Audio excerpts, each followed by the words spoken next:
Hello food lovers, welcome to cooking world. ఈ రోజు వీడియోలో మన ఆరోగ్యానికి ఎన్నో ప్రయోజనాలు కలిగించే ఉసిరికాయలతో గులాబ్ జామ్ లాంటి అద్దరిపోయే స్వీట్ రెసిపీని చాలా ఈజీగా ఎక్కువ రోజులు నిల్వ ఉండేలా ఎలా తయారు చేసుకోవాలో చూడండి. నేను ఈ వీడియోలో చూపించినట్టు మీరు ఇంట్లో వాళ్ళకి కానీ చేసి పెట్టారంటే చిన్నపిల్లల దగ్గర నుండి పెద్దవాళ్ళ వరకు అందరికీ తెగ నచ్చేస్తుంది. అలాగే ఇది తినడం వల్ల మన హెల్త్ కూడా చాలా మంచిది. ఈ వీడియోని ఎక్కడా స్కిప్ చేయకుండా చివరి వరకు చూడండి. మనం పక్కా కొలతలతో చేస్తేనే పర్ఫెక్ట్ గా వస్తుంది. ముందుగా ఒక 1/2 కేజీ బెల్లాన్ని తీసుకుని చిత కొట్టేసుకుని చిన్న చిన్న ముక్కల కింద తయారు చేసుకోవాలి. తర్వాత ఈ స్వీట్ తయారు చేసుకోవడానికి పెద్ద ఉసిరికాయలు తీసుకుని అస్సలు తడి లేకుండా క్లాత్ తో ఈ ఉసిరికాయల్ని శుభ్రంగా క్లీన్ చేసుకోండి. ఇలా క్లీన్ చేసుకున్న తర్వాత ఒక్కొక్క కాయని తీసుకుని చూపిస్తున్న విధంగా చుట్టూ మొత్తం ఒక చాక్ సాయంతో ఘాటులు పెట్టుకోండి. ఇలా ఘాటులు పెట్టేసుకుని ఒక గిన్నెలోకి అయితే తీసుకోండి. మేమైతే సింపుల్ గా ఒక డజన్ కాయలు అయితే పెడుతున్నాం అనమాట స్వీట్. తర్వాత స్టవ్ మీద ఇలా మందపాటి గిన్నె పెట్టేసి ఇందులోకి ఒక 2 గ్లాసుల వాటర్ అయితే పోసుకోవాలి. ఇలా నీళ్లు పోసుకున్న తర్వాత ఈ నీళ్ళన్ని కాసేపు మరిగాక ఇందులోకి ముందుగా శుభ్రంగా క్లీన్ చేసుకుని ఘాటులు పెట్టుకున్న ఉసిరికాయలు ఉంటాయి కదా, ఆ ఉసిరికాయలన్నీ ఇందులోకి వేసేసుకుని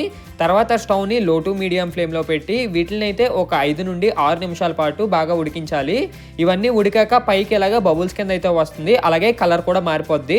ఇలా కలర్ మారిపోయిన తర్వాత ఒక గరిటెతోకి ఇలా ఉడికించిన ఉసిరికాయల్ని ఒక గిన్నెలోకి అయితే తీసేసుకోండి. ఉసిరికాయలు అయితే చూస్తున్నారు కదా, ఇలాగ ఎల్లో కలర్ లోకి అయితే మారిపోతాయి అనమాట.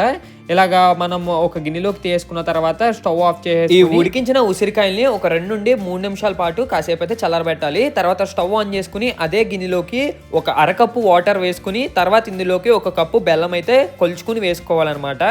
మనం ఈ బెల్లం పాకం తయారు చేసుకోవడానికి ముందు మనం 1 కప్పు వాటర్ వేసుకున్నాం అనుకోండి, ఒక 2 కప్పుల బెల్లం అయితే వేసుకోవాలి. అంటే మనం డబల్ వేసుకోవాలి. మనం ఎంత క్వాంటిటీ తీసుకుంటున్నామో దాన్ని బట్టి వేసుకుని మనం ఒకసారి గరిటెతో అయితే స్టవ్ని లో టు మీడియం ఫ్లేమ్లో పెట్టి ఈ బెల్లం కరిగేంత వరకు కాసేపు అయితే కరిగించాలి. మనమైతే ఒక డజన్ ఉసిరికాయలు తీసుకున్నాం కాబట్టి ఎంత క్వాంటిటీ వేసుకున్నాము. ఇలా మొత్తం పాకం అంతా బబుల్స్ కింద వచ్చినప్పుడు ఇందులోకి యాలకుల పొడి వేసుకోండి.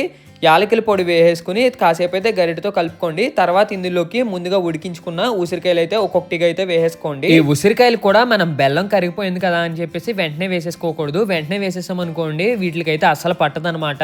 మొత్తం ఇలా బుడగల కింద వచ్చిన తర్వాత అందులో యాలకుల పొడి వేసుకుని తర్వాత ఒకసారి గరిటెతో బాగా 1 నిమిషం బాగా కలుపుకున్నాక అప్పుడు ఇందులోకి మనమైతే వేసుకోవాలి. అలా వేసుకుని మళ్ళీ స్టవ్ని లో టు మీడియం ఫ్లేమ్లో పెట్టి ఇలా కలుపుతుంటే బ్లాక్ కలర్లో మారుతుంది.